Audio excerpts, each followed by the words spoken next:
இந்த 5 tech stocks வந்து நீங்க காலேஜ் படிக்கும் போது நீங்க கத்துக்கிட்டீங்க அப்படின்னா நீங்க காலேஜ் முடிச்சுட்டு வெளியே வந்து ஒரு ஜாப் எடுக்கும் போது உங்களுக்கு ரொம்ப ரொம்ப யூஸ்ஃபுல்லா இருக்கும். ஸோ நீங்க வந்து அந்த அளவுக்கு டைம் வேஸ்ட் பண்ணி அந்த டைம்ல வந்து ஒரு ஹரிபரியா படிக்கணுன்ற அவசியம் கிடையாது. எல்லாமே நீங்க கவர் பண்ணிருக்கலாம். நீங்க வந்து காலேஜ்ல எந்த இயரா இருந்தாலும் பரவாயில்ல. இப்போ நான் சொல்ற இந்த 5 டெக் ஸ்டாக்ஸ் வந்து உங்களுக்கு ரொம்ப ரொம்ப யூஸ்ஃபுல்லா இருக்கும். நீங்க ஃபர்ஸ்ட் இயர்ல இருக்கீங்க அப்படின்னா நான் சொல்ல போற இந்த 5 டெக் ஸ்டாக்ஸ் நல்லா டைம் ஸ்பெண்ட் பண்ணி நல்லா மெதுவாவே நீங்க அழகா படிக்கலாம். செகண்ட் இயர்ல இருக்கீங்க அப்படின்னா இப்போ நான் வந்து ஒரு ஃபர்ஸ்ட் இயர்ல இருக்கவங்க 6 மந்த்ஸ் ப்ரிப்பரேஷன் பண்றாங்க அப்படின்னா நீங்க ஒரு 5 மந்த்ஸ் எடுத்துக்கலாம். தேர்ட் இயர்ல இருக்கவங்களுக்கு ஒரு 4 to 3 மந்த்ஸ்க்குள்ள நீங்க எடுக்கலாம். ஃபைனல் இயர் இருந்தீங்கன்னா 3 months இஸ் எனஃப். நான் சொல்ற டெக்ஸ்ட் எல்லாம் நீங்க அழகா படிச்சு முடிச்சிடலாம். ஏன்னா நீங்க தேர்ட் இயர் ஃபைனல் இயர் வந்துட்டீங்க அப்படின்னாவே நீங்க வந்து பிளேஸ்மெண்ட்ஸ்க்குள்ள ரெடி ஆக ஆரம்பிச்சிடுவீங்க. ஸோ வந்து நல்லா டைம் எடுத்து படிங்க. உங்களுக்கு ரொம்ப ரொம்ப யூஸ்ஃபுல்லா இருக்கும். Not only for job, internship நீங்க அப்ளை பண்ண ரெடியா இருந்தாலுமே நான் சொல்லக்கூடிய இந்த 5 டெக் ஸ்டாக்ஸ் வந்து ரொம்ப ரொம்ப யூஸ்ஃபுல்லா இருக்கும். So without further ado please click to video. I am Ramya. I am working software at top tech company. நீங்க வந்து உங்களோட ஜாப் வந்து ஒரு ஐடி கம்பெனிக்குள்ள தான் நான் உள்ள போகணும் அப்படின்னு நினைச்சிட்டு இருந்தீங்க அப்படின்னா இந்த 5 டெக் ஸ்டாக்ஸ் உங்களுக்கு ரொம்ப ரொம்ப யூஸ்ஃபுல்லா இருக்கும். அதுல ஃபர்ஸ்ட் என்னன்னு பாத்தீங்க அப்படின்னா பிக் அப் ப்ரோக்ராமிங் லாங்குவேஜ். என்ன லாங்குவேஜ் வேணா இருக்கட்டும், பைத்தான், ஜாவா, C++, அதுக்கப்புறம் நீங்க NPHP என்ன லாங்குவேஜ் வேணா இருக்கட்டும். பட் இப்போ ட்ரெண்டிங்ல இருக்க லாங்குவேஜ் நீங்க எடுத்துட்டீங்கன்னா அதுவே உங்களுக்கு ரொம்ப யூஸ்ஃபுல்லா இருக்கும். பட் நீங்க என்ன மாதிரியான போக விரும்புறீங்க, உங்களோட பாத் என்ன? இப்போ கேம் டெவலப்மெண்ட் அப்படின்னா நீங்க C++ தான் படிக்கணும். பட் மற்ற இது வந்து எனக்கு மிஷின் லேர்னிங் அதெல்லாம் இன்ட்ரெஸ்ட் இருக்கு அப்படின்னா நீங்க பைத்தான் எடுக்கலாம். பட் உங்களுக்கு என்ன விஷ் இருக்கோ, இல்ல எனக்கு எதுவுமே ஐடியா இல்லை அப்படின்னா நீங்க ஏதாவது ஒரு லாங்குவேஜ் எடுத்து நீங்க படிக்க ஸ்டார்ட் பண்ணலாம். ஒரு லாங்குவேஜ் எடுத்து அதோட ஃபண்டமெண்டல் எல்லாமே நீங்க தரவா படிக்கணும். ஒரு இடத்தோடய வந்து உங்களுக்கு குயிக்க சொல்ல, நீங்க ஒரு தேர்ட் இயர்ல இருக்கீங்க இல்ல ஃபைனல் இயர் இருக்கீங்க அப்படின்னா நீங்க ஆல்ரெடி ஒரு ப்ரோக்ராமிங் லாங்குவேஜ் எடுத்துருப்பீங்கன்னு அசியூம் பண்றேன். அப்படி எடுக்கலாலும் பரவாயில்ல, ரொம்ப அதை டெப்தா படிக்கணும் அவசியம் இல்லை. ஓரளவுக்கு நீங்க பேசிக்ஸ் படிக்கலாம். ஏன்னா ஃப்ரெஷர்ஸ் கிட்ட அந்த அளவுக்கு உங்களுக்கு ரொம்ப புஷ் பண்ணி கேட்க மாட்டாங்க. ஸோ நீங்க ஒன்ஸ் ஒரு ப்ரோக்ராமிங் லாங்குவேஜ் எடுத்ததுக்கு அப்புறம் உங்களுக்கு நல்ல டைம் இருக்கு, நீங்க ஒரு ஃபர்ஸ்ட் இயர் செகண்ட் இயர் இருக்கீங்க அப்படின்னா நீங்க டேட்டா ஸ்ட்ரக்சர் அல்காரிதம் ஸ்டார்ட் பண்ணிடலாம்.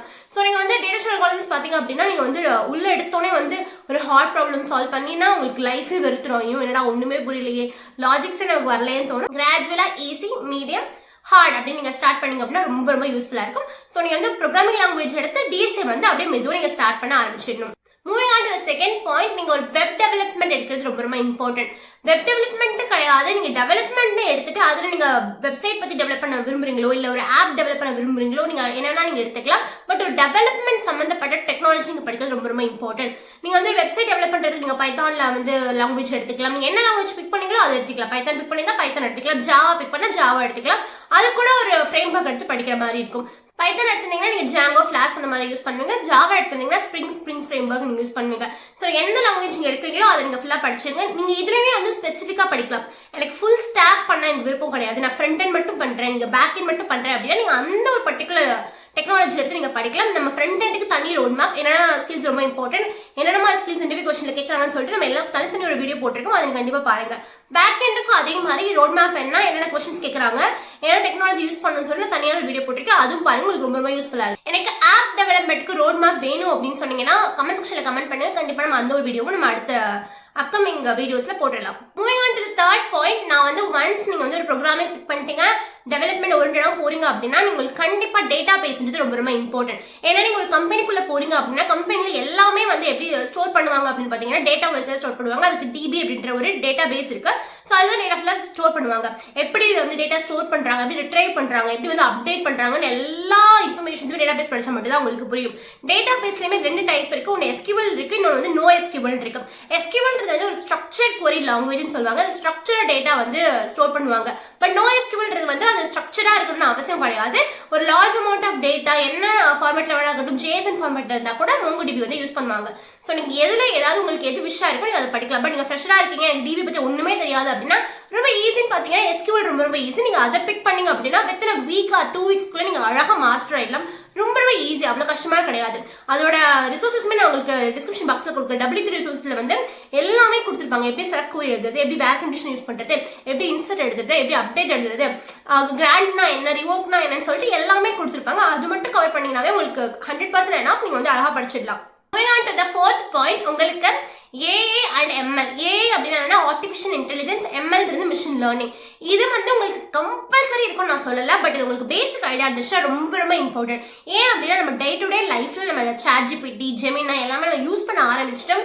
யூஸ் பண்ணும் பொழுது ஆப்வியஸா ஒரு கொஸ்டின் எழும். உங்களுக்கு நம்ம டெய்லி யூஸ் பண்ணிட்டு இருக்க ஒரு ஜெனரேட்டிவ் AI பத்தி என்ன ஐடியா இருக்கு அப்படின்னு கேட்டாங்கன்னா உங்களுக்கு சொல்ற அளவுக்கு தெரிஞ்சுக்கணும் இல்லையா? ஸோ ஏஐ பற்றியும் மிஷின் லேர்னிங் பற்றியும் நான் உங்களுக்கு கம்பல்சரி படிக்க சொல்லலை, பட் உங்களுக்கு ஃபண்டமெண்டல்ஸ் தெரிஞ்சது ரொம்ப ரொம்ப இம்பார்ட்டன்ட். அதுக்காக நான் உங்களை வந்து ஒரு 6 months நீங்கள் வந்து ஜென்ரேட் ஏஐயும் அண்ட் நீங்கள் வந்து எம்எல்லும் படிக்கணும் அப்படின்னு நான் சொல்லவே இல்லை. நீங்கள் ஜஸ்ட்டு 1 week எடுத்து என்னென்ன கான்செப்ட்ஸ் இருக்குது, நம்மளோட வேர்ல்டில் என்ன நடந்துட்டு இருக்கு, நம்ம யூஸ் பண்ணுறதுக்கு என்ன மாதிரி அது ஆக்டிவ் ஆகுது, என்ன மாதிரி ப்ராம்ஸ் கொடுத்தா அது வந்து ஒரு ChatGPT நமக்கு ரெஸ்பான்ஸ் கொடுக்குது, ப்ராம்ஸ்னா என்ன, ChatGPTல என்னென்ன ஒரு அல்காரிதம்ஸ் யூஸ் பண்ணுறாங்கன்னு சொல்லிட்டு இந்த மாதிரி பேசிக் ஐடியா இருந்துச்சுனாவே உங்களுக்கு எனாஃப் தான். அண்ட் ஆல்சோ ஜென்ரேட்டிவ் ஏஐனா என்ன, ஏஐனா ஃபர்ஸ்ட் என்ன, மிஷின் லேர்னிங் என்னன்னு சொல்லி அந்த டெஃபினிஷனும் படிக்கிறது ரொம்ப ரொம்ப important. Moving on to the 5th point, version control system. இது ரொம்ப ரொம்ப இம்பார்ட்டன்ட். நீங்க வந்து ஒன்ஸ் டெவலப்மெண்ட் ப்ராஜெக்ட் பண்ண ஆரம்பிச்சிட்டீங்க, இல்லை டிஎஸ்சி ஓரியன்டா நீங்க ப்ராஜெக்ட் பண்ண ஸ்டார்ட் பண்ணிட்டீங்கனாலுமே உங்களுக்கு இந்த வெர்ஷன் கண்ட்ரோல் ரொம்ப ரொம்ப இம்பார்ட்டன்ட்ங்க. ஃபார் எக்ஸாம்பிள் நான் உங்களுக்கு ஒன்று சொல்றேன். நீங்க வந்து ஒரு ப்ராஜெக்ட் பண்றீங்க, ஓகேவா? நீங்களும் ஒரு ப்ராஜெக்ட் பண்றீங்க, உங்களோட ஃப்ரெண்டும் ஒரு ப்ராஜெக்ட் பண்றாங்க, சேம் ப்ராஜெக்ட் பண்றீங்க. நீங்க வந்து ஒரு ஃப்ரண்ட் அண்ட் ஒர்க் நீங்க பண்றீங்க, பேக் அண்ட் ஒர்க் அவர் பண்றாரு. நீங்க என்ன பண்ணணும் அப்படின்னா, அந்த ப்ராஜெக்ட் அந்த அப்ளிகேஷனை உங்களோட சிஸ்டம் ரன் பண்ணி பார்க்கறதுக்கு நீங்க ஒவ்வொரு குட்டி குட்டி அப்டேட் பண்ணக்கு அப்புறமா அவருக்கு அந்த ஒரு ஃபோல்டரை வந்து மெயிலில் நீங்க அனுப்பிச்சிட்டே இருக்கீங்க. நீங்க ஃப்ரண்ட் அண்ட் ஒரு சேஞ்சஸ் பண்ணி நீங்க உங்களோட ஃப்ரெண்டுக்கு அனுப்புறீங்க, அவர் பேக்ல இருந்து ஒரு சேஞ்சஸ் அனுப்புறாரு. இது உங்களோட சிஸ்டம்ல நீங்க வந்து ஓப்பன் பண்ணி நீங்க ரன் பண்றீங்க அப்படின்னா உங்களுக்கு வந்து தேவையில்லாம, ஏன்னா நீங்க ஒரு சின்ன குட்டி குட்டி விஷயம் சேஞ்சஸ் பண்ணிட்டே இருந்தீங்க அப்படின்னா எல்லாத்தையும் மெயிலில் அனுப்பிட்டே இருக்க முடியாது. இதுக்கு பதிலாக நான் ஒரு ஐடியா சொல்றேன். இப்போ நீங்க வந்து ஒரு ஓப்பன் பிளாட்ஃபார்ம் இருக்கு, அங்க போயிட்டு நீங்க என்னென்ன பண்ணீங்களோ அந்த சேஞ்சஸ் வந்து நீங்க ஒரு இடத்துல புஷ் பண்ணிடுவீங்கன்னு வச்சுக்கோங்க. நீங்க ரிப்ளை பண்ணிடுவீங்க, அந்த சேஞ்சஸ் வந்து உங்க ஃப்ரெண்டாலையும் பார்க்க முடியும். நீங்க எத்தனை சேஞ்சஸ் பண்ணாலுமே நீங்க அவருக்கு ஷேர் பண்ணாம அந்த ஒரு பிளாட்ஃபார்ம்ல போய் அவரால் பார்க்க முடியும். அவரோட சேஞ்சஸுமே உங்களால பார்க்க முடியும் அப்படின்னா அது எவ்வளவு ஈஸியா இருக்கு.